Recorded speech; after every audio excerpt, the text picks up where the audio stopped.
Jaloskis, everybody. In this video, we're going to be working with partial fractions, is what this is called. But essentially, this is stuff that you were doing in Algebra 2. We're just going to be looking at it backwards. Reason being is because something like this, while we could complete the square and try to get this in form of arctangent or something like that, it's a little bit easier and it would be nicer, especially since I noticed that this factors. If I could rewrite this as two separate fractions and then just be able to take the antiderivative from there. So the thinking behind this is that I can take 1 over x plus 2 times x plus 1 and make it into some number over x plus 2 plus some other number over x plus 1. Right, so that would allow me to, this is what I mean by Algebra 2 backwards, because in Algebra 2 you were given it in this form, and you had to get common denominators and then be able to rewrite it as this and then solve or whatever you were doing in Algebra 2. So if I can figure out what a and b are, then this integration is so much easier than this integration. So the way that we can do that is, in order to combine these things, we had to have common denominators.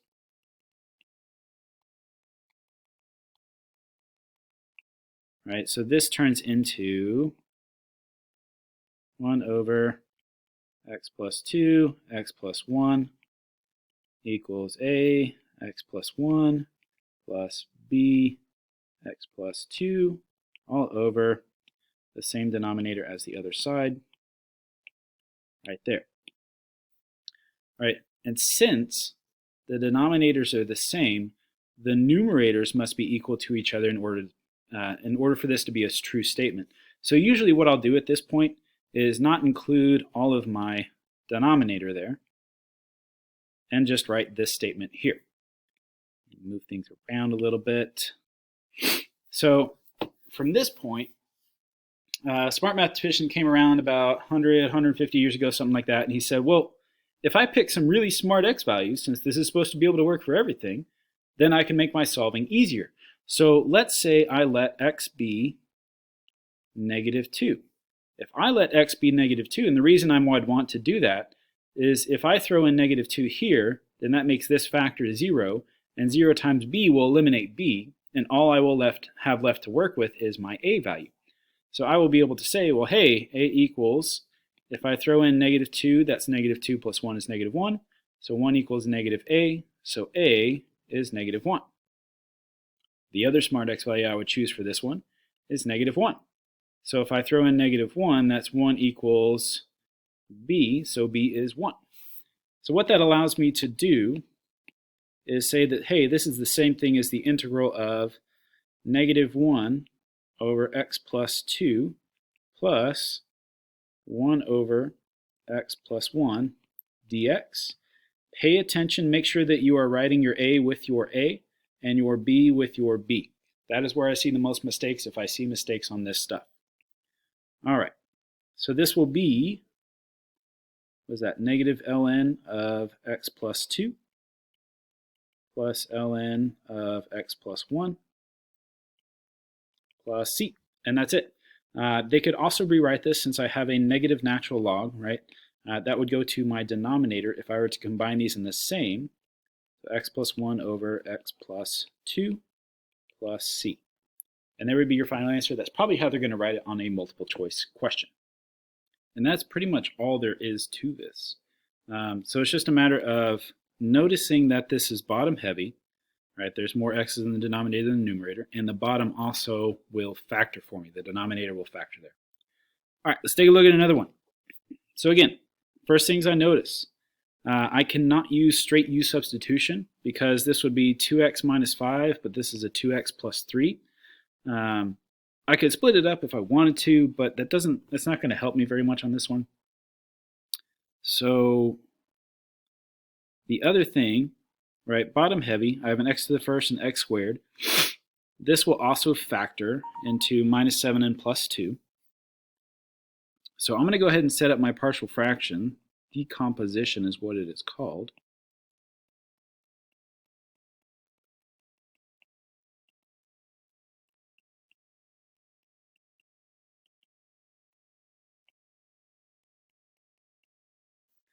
right? And then at this point, I would have had to get common denominators.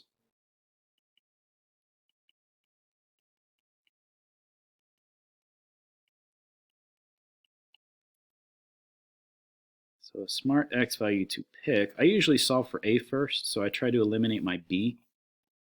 So if I throw in 7, don't forget you have an x over here to throw it into as well. So that's 14 plus 3 is 17 equals 9a. So a will be 17 over 9. And then negative 2 will get rid of my a. So that will be negative 4 plus 3 is negative 1 equals negative 9b. So b is 1/9. I'm going to go ahead and factor out the 1/9 for both of them since it'll be multipliers. So I'm going to turn this into 1/9 integral. They are both positive. So I have 17 over my a part, which is x minus 7, plus 1 over x plus 2 dx. So this will become 1/9 17 ln absolute value x minus 7 plus ln absolute value x plus 2 plus c. And that's all it would be. Technically, we could move the 17 to the exponent and then combine these things with multiplication. So it would be like x minus 7 to the, or x minus 7 to the 17th times x plus 2 inside there. But that's more annoying than they're going to write it. They will just leave it like this if it's a huge power like that, probably. All right, with our next one.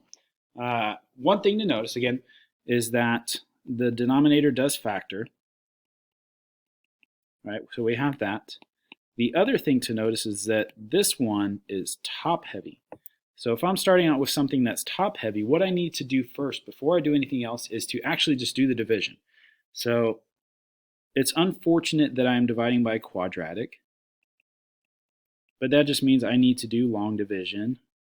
Yay, long division. I'm going to try to copy this.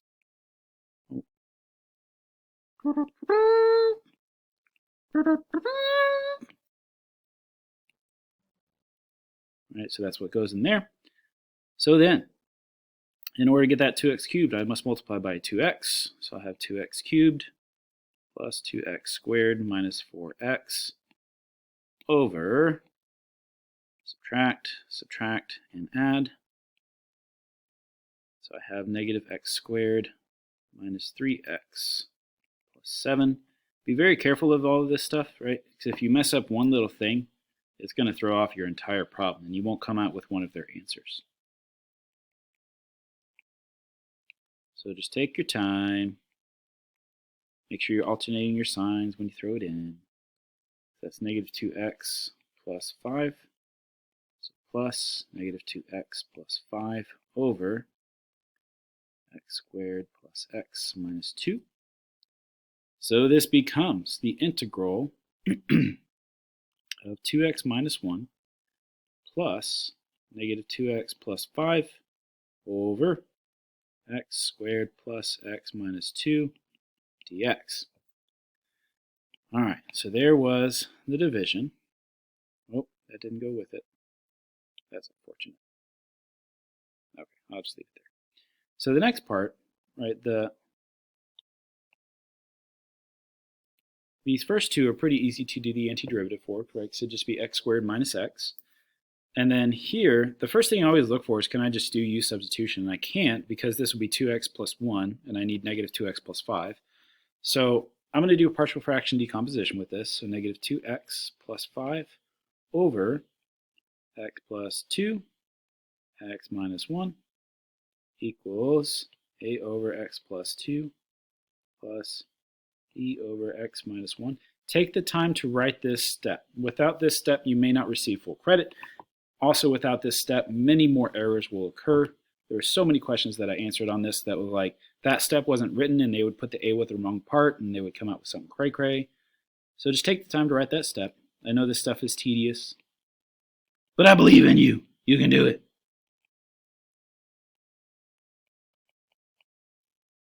All right, so a smart x value. I'm going to eliminate the b first. I would pick negative 2. So let's see, that makes 9 equals negative 3a. So a is negative 3. Positive 3, that should be negative 9, right? Negative 2. No, negative 3. Yeah. I think I'm right.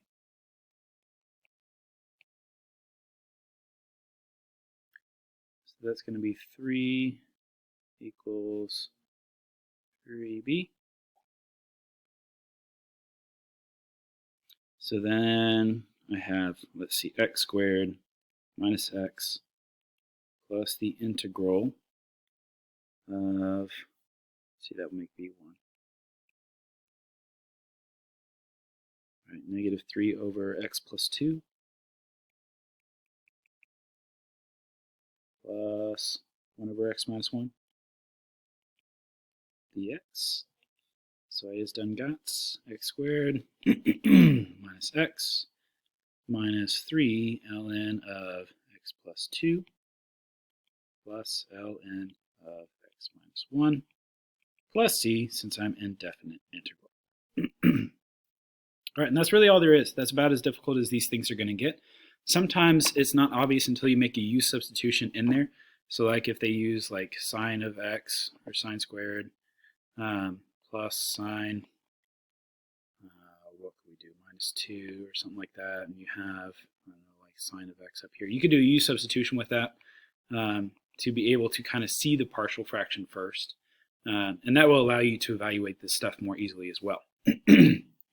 But you should encounter some of these in your homework.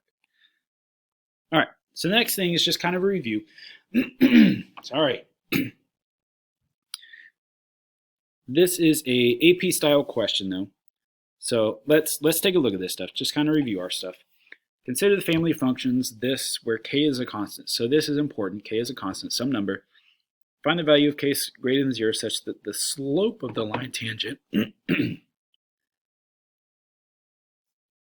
So if we have to have a line tangent, right, this is the derivative, f prime. When x is 0, the derivative is 6. So I'm going to go ahead and find the derivative. So f prime of x. So if I do low d high, right, the derivative of the high would be 0, so that's not going to matter. So low d high minus high d low, so 1, and the derivative of the low is just 2x minus 2. All over low squared.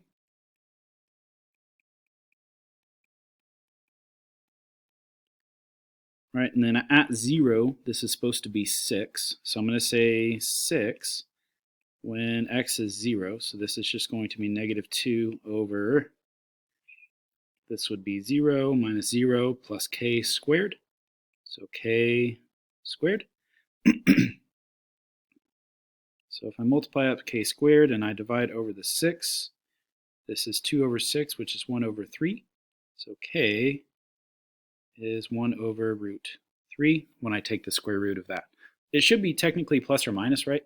But they tell me that k is greater than 0, so I'm not going to include the negative possibility. All right, and that's all there is to that. All right, so now for k equals negative 8, find the value of this integral. So I'm just going to put in a negative 8 there and evaluate. So from 0 to 1 was 1 over x squared minus 2x minus 8. So I'm going to verify my numbers, x squared minus 2x minus 8. Yeah. All right, so this is something that factors.